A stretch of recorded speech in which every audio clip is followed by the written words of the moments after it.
Di awal cerita, kita diperlihatkan dengan karakter utama, yaitu Kunon Gurion. Menurut rumor, Kunon memiliki warisan luka pahlawan terdahulu. Dahulu, pahlawan dari negaranya, yaitu Histor Huglia, berhasil mengalahkan Raja Iblis. Meskipun berhasil menang, namun pahlawan tersebut kehilangan lengan dan kakinya. Dan Raja Iblis mengutuk keturunan pahlawan lahir dengan kehilangan salah satu anggota tubuhnya. Akibat kejadian tersebut, orang-orang, bahkan raja sekaligus, mempercayai jika ada anak yang terlahir cacat, maka dipercaya sebagai reinkarnasi pahlawan, dan raja memberi gelar kehormatan bagi pewaris luka pahlawan. Kunon kehilangan penglihatannya, membuat dia menjadi sosok pemurung. Beruntung ada pelayannya yang ceria selalu menemani Kunon dan berhasil membuat Kunon menjadi sosok ceria. Suatu hari, di mana pertama kali Kunon belajar sihir, dia berhasil menciptakan sihir. Guru sihir Kunon juga mengatakan air tersebut seperti bola mata. Mendengar itu, Kunon mendapatkan motivasi. Dia berpikir dengan sihir, dia bisa menciptakan bola mata. Kejadian itu membuat Kunon sedikit berbeda, dan dia juga semakin penasaran akan pengetahuan. Saat belajar sihir ditemani Iko, Kunon terjatuh kelelahan akibat kehabisan mana. Tersadar fisiknya masih lemah, Kunon meminta pendapat kepada Iko untuk mencari latihan fisik yang cocok untuknya. Iko pun menyarankan latihan berpedang yang hanya mengayunkan pedang, efektif untuk latihan fisik dan cocok untuk Kunon. Segera Iko meminta rekomendasi kepada majikannya, yaitu ayah Kunon, untuk mencari guru berpedang.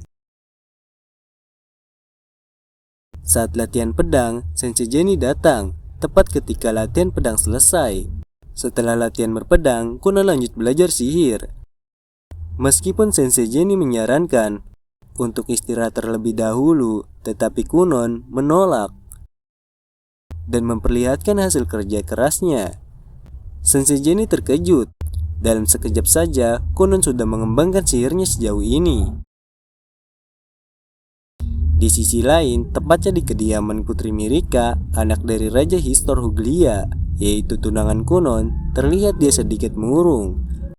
Karena hari ini adalah hari berkunjung menemui Kunon, di mana setiap bertemu Kunon selalu murung, jadi dia sedikit enggan dan mencoba untuk menolak. Namun itu adalah perintah raja, mau tidak mau putri harus menemui Kunon. Tapi ketika dia bertemu dengan Kunon, dia terkejut. Sifat Kunon berubah drastis, penuh keceriaan dan ramah. Bahkan kata-katanya juga manis.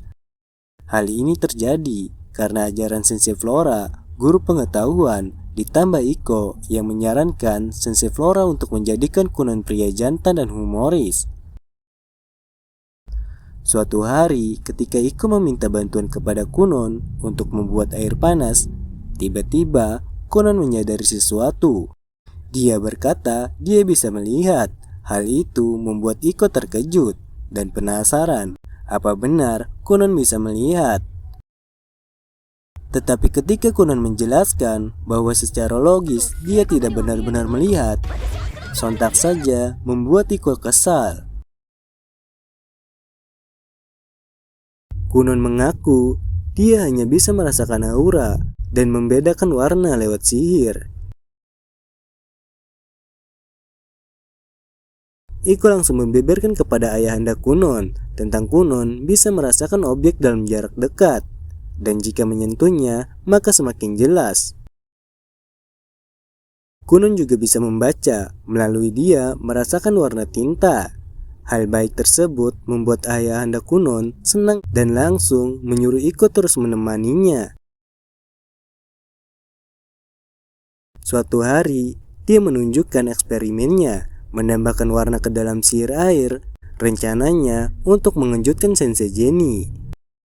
Namun tiba-tiba, ibunda Kunon yang berada di tempat itu bersama kakak dan ayahandanya terkejut dan langsung pingsan akibat melihat Kunon dipenuhi cairan berwarna merah dari sihir airnya yang tiba-tiba pecah. Hal tersebut membuat ayahanda Kunon marah dan menghukum mereka memotong uang jajan Kunon selama 2 bulan. Begitu juga dengan Iko, tidak digaji selama 3 bulan. Sensei Jenny yang melihat dari kejauhan terkejut. Kunon ada kemajuan lagi dengan cepat, membuat dia berpikir bahwa Kunon akan menjadi ahli sihir tingkat tertinggi, seperti penyihir langit biru.